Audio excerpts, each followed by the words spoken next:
Telur. Assalamualaikum warahmatullahi wabarakatuh. Perkenalkan, nama saya Menur Mutia dengan NPM 2310701019. Saya di sini akan mempresentasikan hasil tugas saya mengenai telur desainer. Mengapa telur perlu didesain? Dengan alasan karena di industri besar terutamanya telur perlu didesain untuk meningkatkan kandungan nilai gizi. Telur yang biasa dengan telur yang didesain terutama berbeda. Telur yang didesain biasanya kandungan gizinya lebih tinggi daripada telur yang biasanya. Yang kedua yaitu untuk keamanan pangan. Telur yang didesain biasanya lebih aman dari telur yang biasanya. Sebagai contoh kayak misal telur yang udah didesain dari cangkangnya, biasanya cangkangnya lebih kuat dan pori-pori di cangkangnya lebih kecil. Itu lebih melindungi si telur itu dari bakteri. Yang ketiga yaitu untuk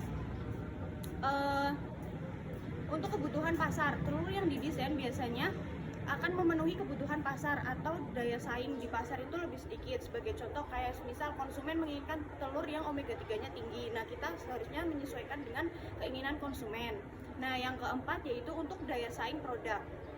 Telur yang didesain dengan inovatif dan kreatif biasanya lebih menarik di mata konsumen atau lebih menarik konsumen. Yang kelima yaitu untuk efisiensi produksi. Nah, telur yang didesain biasanya lebih sehat, terus juga bisa mengurangi antibiotik, bisa mengurangi biaya penanganan juga. Nah, yang selanjutnya yaitu studi kasus tentang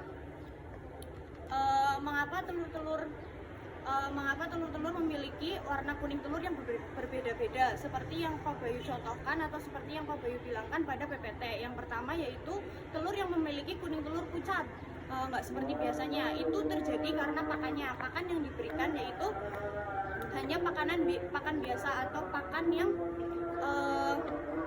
pakan komersial yang rendah protein.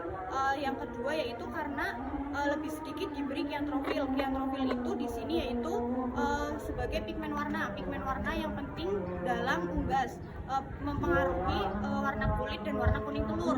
Nah, karena pakannya diberikan yang kurang vitamin dan diberikan kiantrofil sedikit, jadi kuning telurnya memiliki warna yang pucat. Nah, itu bisa terjadi karena dari pakan tersebut. Nah, otomatis telur yang memiliki warna kuning pucat biasanya mengandung nilai gizi yang lebih rendah atau omega 3-nya rendah, terus nutrisi dan asam lemaknya juga rendah. Yang kedua yaitu jingga atau emas. Telur yang memiliki warna kuning telur jingga atau emas itu diberi pakan komersial yang bervariasi dan diberi kiantrofil lebih banyak.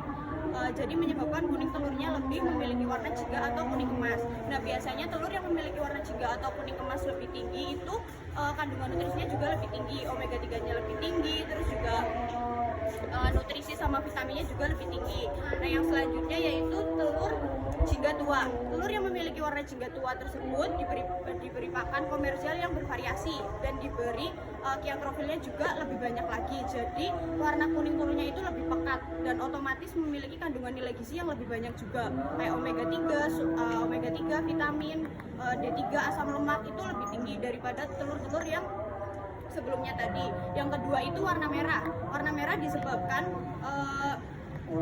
karena diberi pakan diet khusus yang kaya akan paprika merah, biji anato beserta suplemen dan lebih banyak diberikan kiantrofil juga. Nah, di situ warna merah itu memiliki kandungan omega 3 yang lebih tinggi, nutrisi dan vitaminnya juga lebih tinggi dibanding sebelumnya.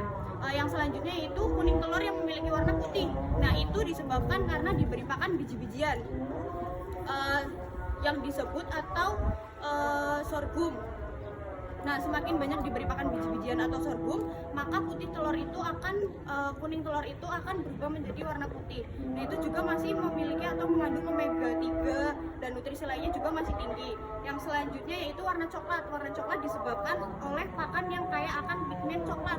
Jadi semakin banyak kita memberi pakan yang terdapat pigmen warna coklatnya, kuning telurnya juga akan berubah menjadi warna coklat. Nah, itu juga masih mengandung gizi atau nutrisi banyak juga kayak omega 3, asam lemaknya juga masih tinggi. Nah, yang selanjutnya itu warna hijau. Warna hijau pada kuning telur itu disebabkan karena pakan yang diberikan pada ayam itu lebih banyak ke tumbuhan alami atau tumbuhan hijauan. Seperti itu. Yang selanjutnya yaitu kuning dengan bintik merah atau bercak merah. Nah, itu terjadi karena ayam stres atau saat ayam bertelur itu terjadi pecahnya pembuluh darah si ayamnya. Yang selanjutnya yaitu kuning telur ganda atau multitelur, atau kuning telur yang memiliki telur yang memiliki 2 kuning telur.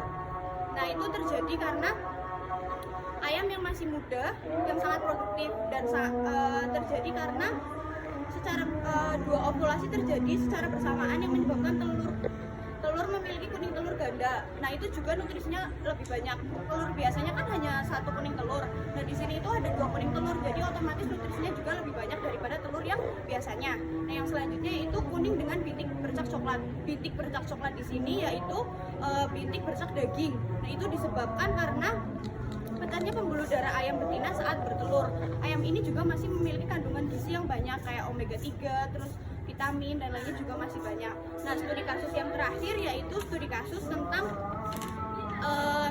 bagaimana cara produksi telur desain mengubah komposisi tertentu tanpa zat berbahaya. Kembali lagi ke yang saya sudah jelaskan, yaitu cara mengubahnya dengan diberikan pakan yang khusus. Misal kita ingin memproduksi telur dengan omega yang tinggi, nah kita memberikan pakan khusus kepada ternak juga dengan kandungan yang nutrisi yang tinggi, seperti kayak dikasih pakan diet komersial, terus dikasih suplemen, dikasih vitamin, dikasih juga kiantrofil. Karena semakin banyak kiantrofil yang diberikan, maka warna kuning dalam telurnya juga akan semakin pekat. Nah, semisal juga kita pengen menjadikan kayak kuning telur itu menjadi warna putih, nah kita bisa kasih pakan ayam tersebut dengan biji-bijian atau sorghum seperti itu. Jadi kita juga tidak menggunakan zat-zat yang berbahaya, tidak membahayakan si ayam dan tidak membahayakan si konsumen. Seperti itu.